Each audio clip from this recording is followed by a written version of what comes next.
Hymns for the Road is a fiction podcast that often takes place inside a moving vehicle. Listener discretion is advised while driving. General content warnings are listed in the show notes.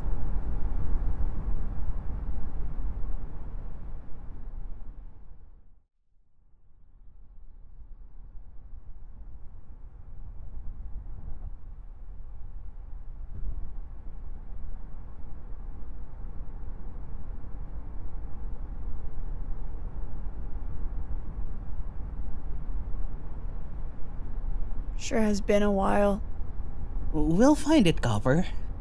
Don't worry too much. What if it's not in the same place this year? It's never in the same place. But we'll get there.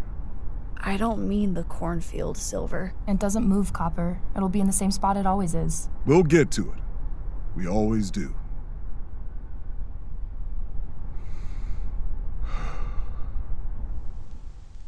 We always found our dagger. Some years it took longer than others, but we hadn't missed it yet. I don't remember how we knew what we were looking for, but it was always the same knife, and always in the same place.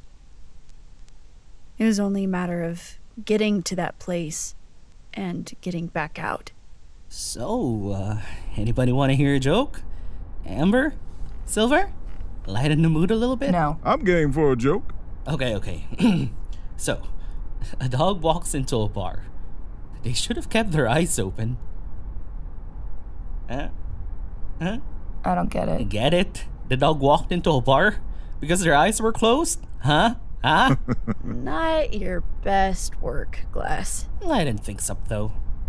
If you can keep that up all night, I'll buy something worth a pint of blood for you at the next Winter House gas station. Oh, tempting. You shouldn't joke about that. Should I tell my dog joke again instead? No.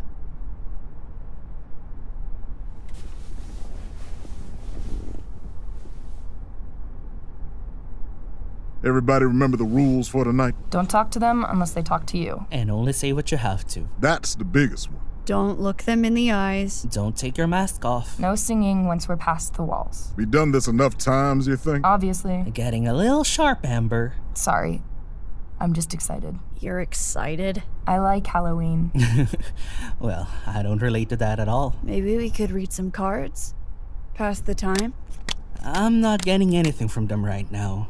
It's just regular art. What if we just made up our own card reading? Alright, sure. You want to go first?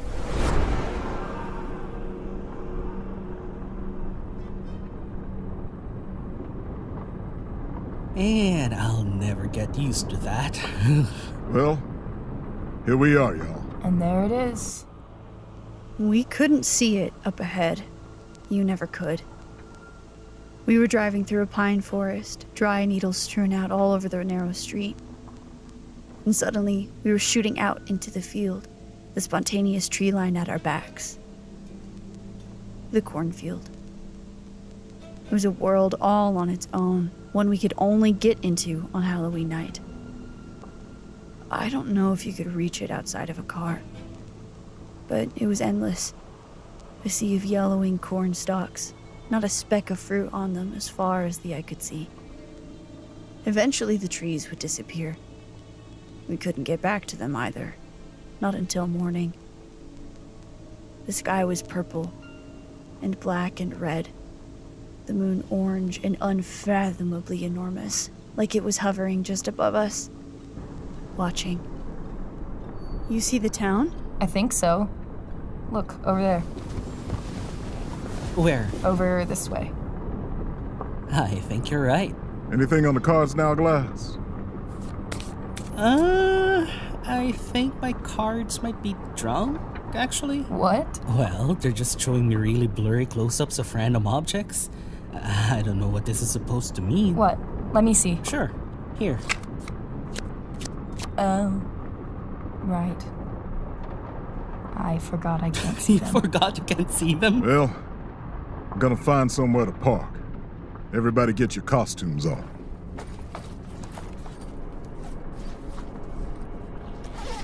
Legend has it that the moss grows on the north side of the trees. The legend has it when the rain comes down, all the worms come up to breathe. The legend has it when the sunbeams come, all the plants they even with the leaves.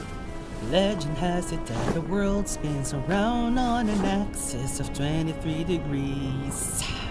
But have you heard the story of the rabbit and the moon, or the cow that hopped the planets while sailing the spoon, or she who left the mountains while whistling up a tune, and swapped her songs with swallows while riding on a broom? Out in the cornfield, there was a village. 100 little box buildings stacked on top of each other. The exteriors were black and the windows lit up orange gold, but this wasn't the Somewhere Better. It was the Halloween town. And it stayed at a distance, no matter how fast you drove. It floated on the horizon like a mirage. And you could hear the noise if you opened the windows, but you could never get any closer. Cars weren't welcome there. Humans were, though. And if you wanted to get in, you had to get out and walk. Everybody feeling all right? No. I don't know what you're talking about. I'm feeling great. Ugh, somehow I feel way worse than last year. You should have thought of that before you developed magic.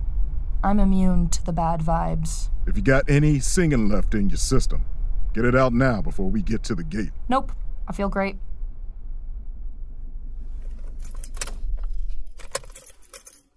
All right, y'all. Everybody costumed up?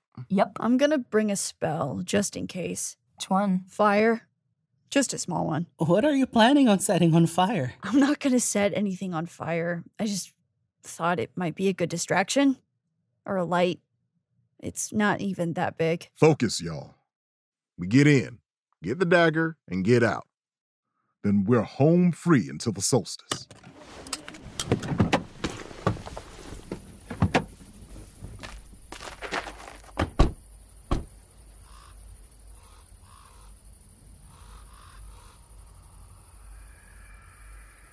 Here we go. It never took long to get there. We couldn't have walked more than a half mile on any given year, but the space seemed so much wider than that. I looked back toward our car after only a few minutes of walking. Even jumping high enough to see over the corn stalks, I could barely see the road. Like we'd been walking for hours. Should we tie ourselves together now, or do we wait until we get closer? Go ahead, Glass. Now's as good a time as any.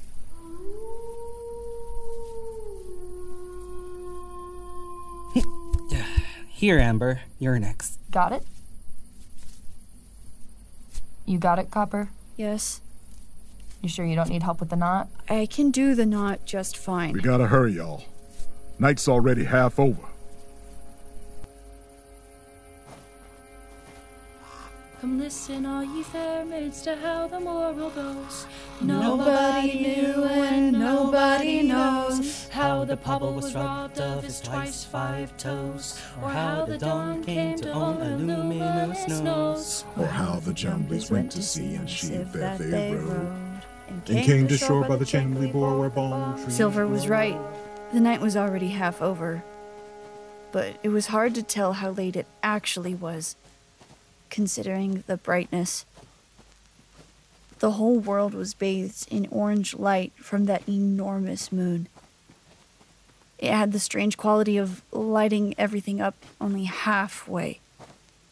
It tricked your brain into thinking you could see perfectly, but every object cast a shadow that looked a bit too much like it was moving on its own. And after only a few more minutes, we arrived under the wrought iron arch, the gateway into town.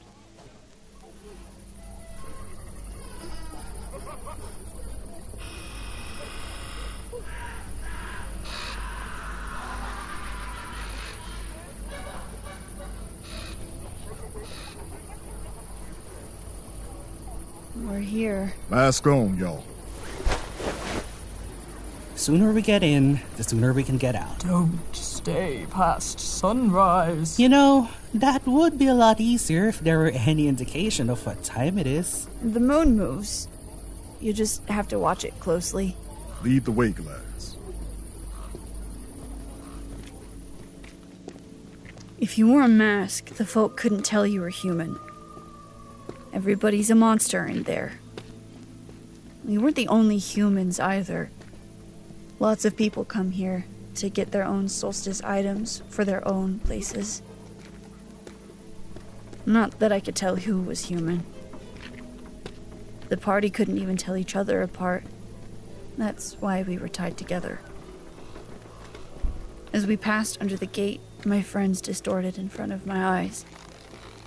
I knew it was an illusion, and one that would dissipate if any of us lost our masks, but it always made my heart drop to see them all replaced by things. Large, impossibly shaped, far from human things. Let's find our haunted house. Is that Amber? Yep. Ugh, jeez. I can't even look directly at you. Makes my head hurt. Speech to a minimum, y'all. Sounds like somebody took their mask off. Not the first one either. Look, over there. Is that a body? What else could it be? They don't usually just let them lie in the street like that, though. Who knows? Strange rules we'll never understand.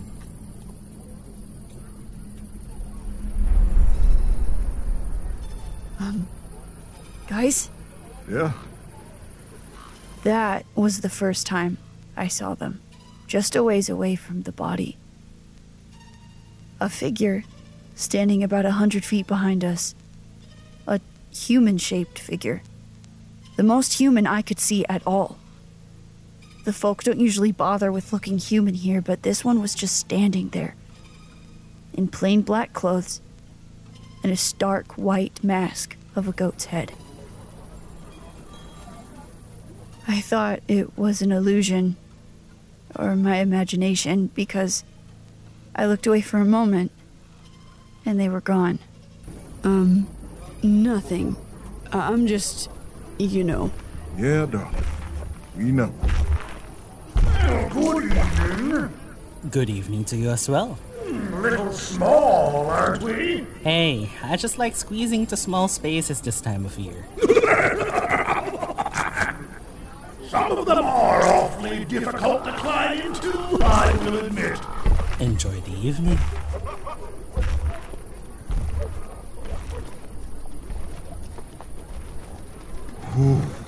Well, that was something. Let's just keep going. What we were looking for, what we had to find every year, was inside one of the buildings. We knew from experience that they would stay standing when you went inside, even the ones that seemed barely held upright by posts and wires. The folk didn't hold back in the Halloween town. They'd eat you if they caught you, or worse. The winters liked to pull you apart and hang up the pieces of you from the roofs. Sometimes the pieces were still alive. The summers liked to trick you into staying past sunrise, when the gate into the cornfield would close, and you would have to wait another year to get back out. I don't think anybody ever made it that long.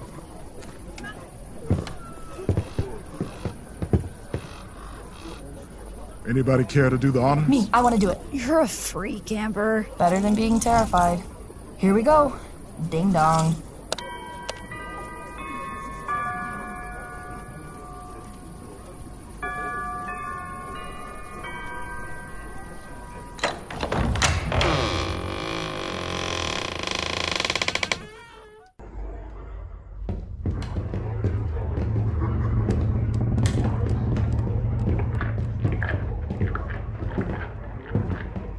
Let's hurry. Excuse me! Excuse me! Where's your mask, darling? It fell! I'm sorry! I'm sorry!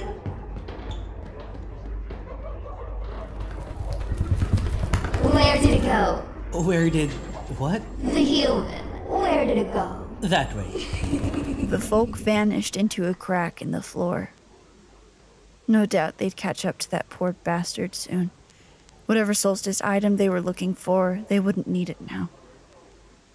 I could see out the thin window by the door, but I couldn't see which way they went. I couldn't tell if Glass had lied, but what I could see was the figure in the goat mask, standing still in the shifting crowd, blank wooden eyes staring right at me. We'd better hurry. Yep, yep, yep. We climbed through the house. It smelled like burnt sugar and smoke, the stale dustiness of autumn air, and just the faintest metal tang of blood. I didn't remember what normal fall looked like. Before everything, Silver said a lot of things were similar. The stairwell was narrow, so narrow we couldn't have walked two across, and at our regular sizes at that. But I suppose the things in here don't really pay attention to the bounds of space and time. I think those are more like abstract concepts to them. There's the room. Yes! Guys, slow down!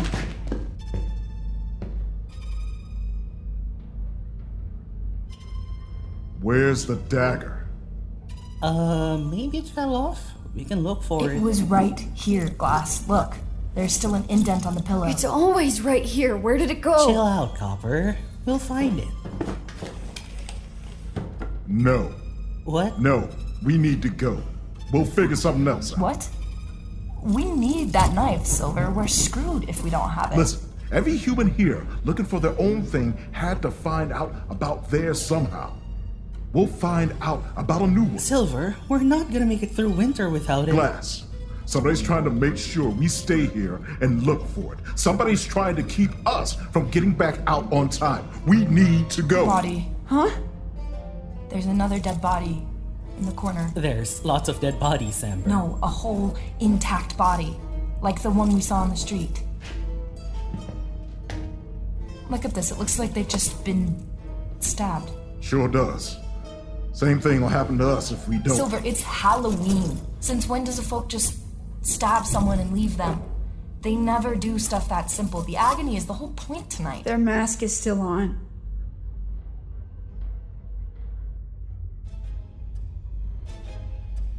Somebody can see through the masks. We gotta go. Okay, yeah. Copper, come on. The goat figure was behind the house, looking up through the window. Come on, Copper.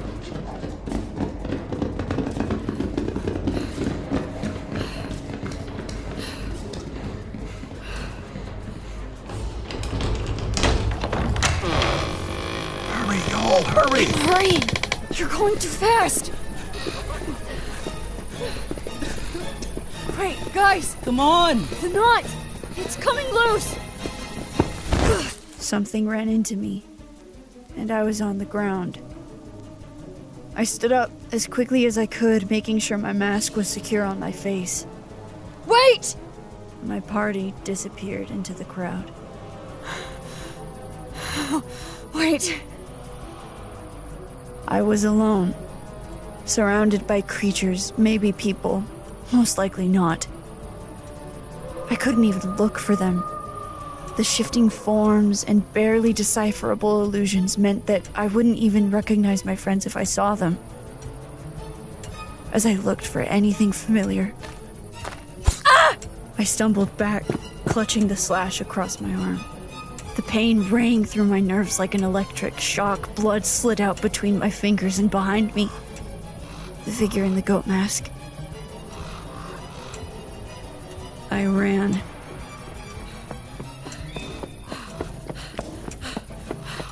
I passed another body, a stab wound in the chest, bleeding into the street. But I knew the way I came. I knew where the gate was. What? It was here! It was right here! Or maybe I didn't. Where is it? I suppose it was my own fault. It's arrogance to think you would know where anything is in this world, so I ran.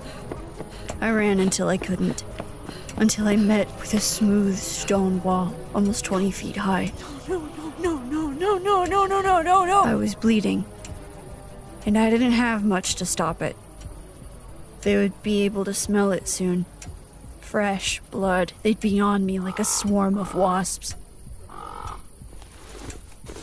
I knew it was going to hurt, but fire was the only spell I had. Okay, here we go. Okay, here we go. 1, 2. I knew how to cauterize a wound properly. Silver taught me. This is not the right way to do it, but a little melted skin is better than being torn apart.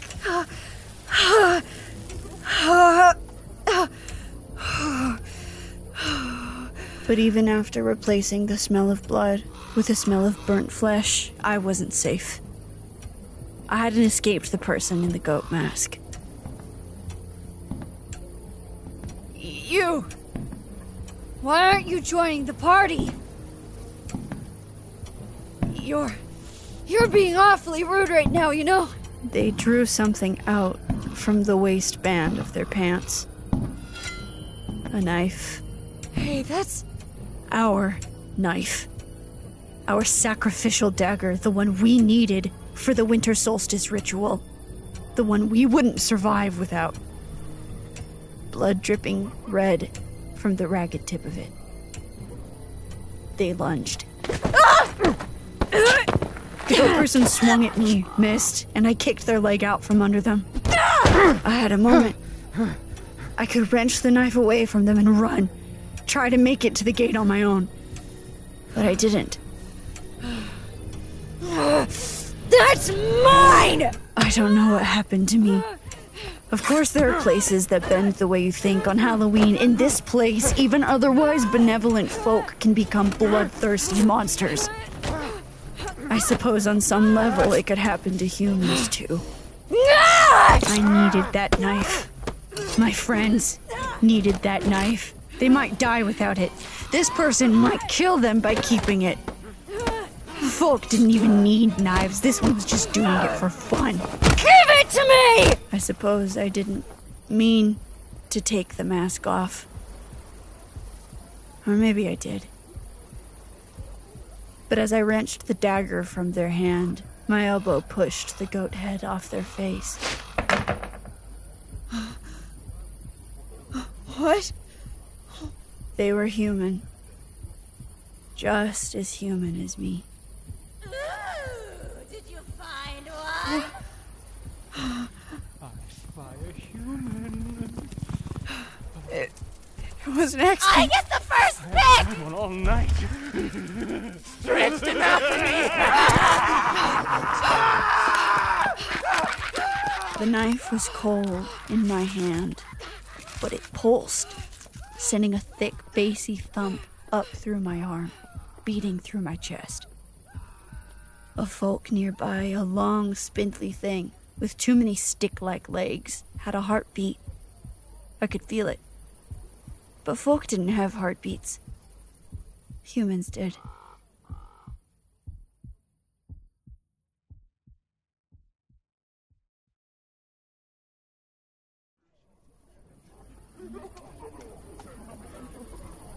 How long do we wait? They'll find us. Can you tell how much time we have left? I said they'll find us. But what if they don't? I'm not leaving them behind, Amber. We should go back in. We should go back in and find them. Thank hell you're tied together! It's part of us. We wouldn't last long without it. Yeah. Oh, I forgot. Well, you're having a good Halloween, I assume? Guys, it's me! Hey, it's, you. Oh, a dog walks into a bar! Beg your pardon? Never mind. I think I mistook you for someone else. Ah, he should have kept his eyes open. Glass? Yes. Grab that rope, copper.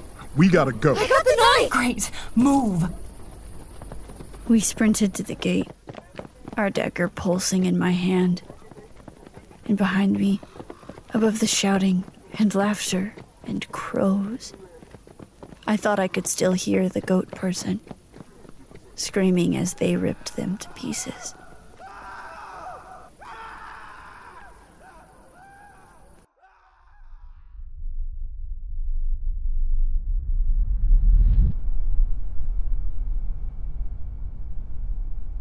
been a pretty long time. We got back moving again, Amber. We'll get out. If we were stuck, we'd still be in the town. Stop touching it, sweetheart. You're gonna make it worse. Sorry.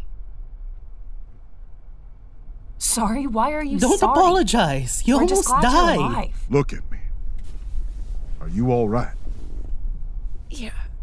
It just hurts. That's not what I meant.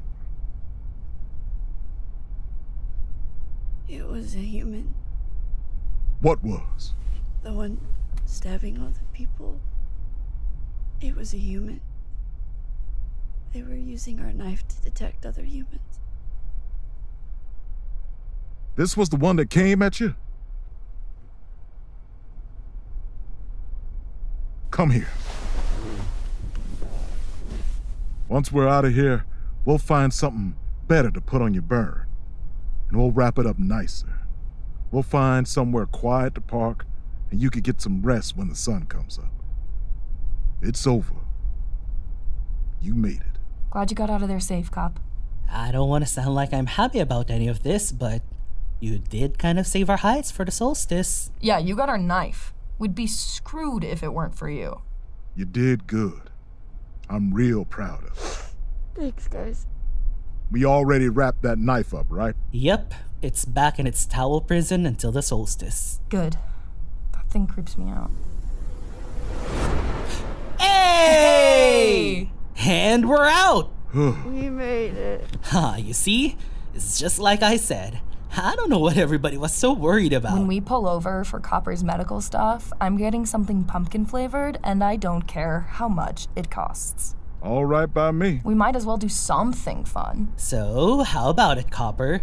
Wanna get some consolation snacks before our 12-hour nap? Pumpkin. There they are. Happy Halloween, everybody. Happy Halloween.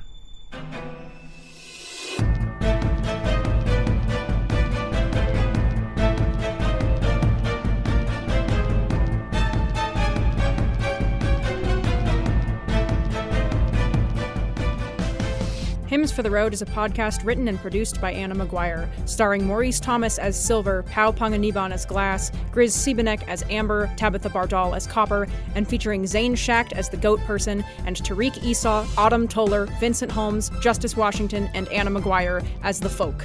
Original music by Joshua David Mitchell. This episode's hymn is The Moss by Cosmo Sheldrake. Sign up for our newsletter at hodgepodgeaudio.com or support our work on patreon.com/findusalive. Thank you for listening, and happy Halloween.